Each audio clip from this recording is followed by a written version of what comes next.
Base Row vs Superbus 2025. Which backend platform should you build on? Most people get this wrong by thinking all backend platforms serve the same purpose. Base Row and Superbus are powerful, but focus on different needs. Base Row is an open-source no-code database platform. You can create relational databases, build apps, and automate workflows without coding. You won't believe what happens next. Its collaborative features allow multiple users to work on data simultaneously, making it ideal for small teams and internal tools. Superbus, on the other hand, is a backend-as-a-service platform that offers PostgreSQL databases, authentication, real-time APIs, and storage.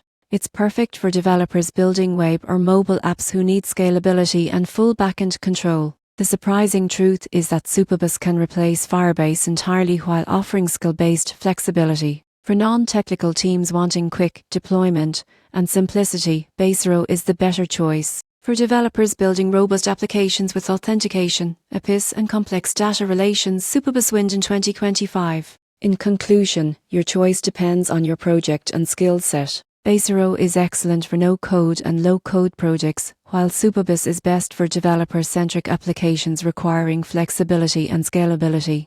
Both are top options in 2025, but knowing your needs will determine the right platform.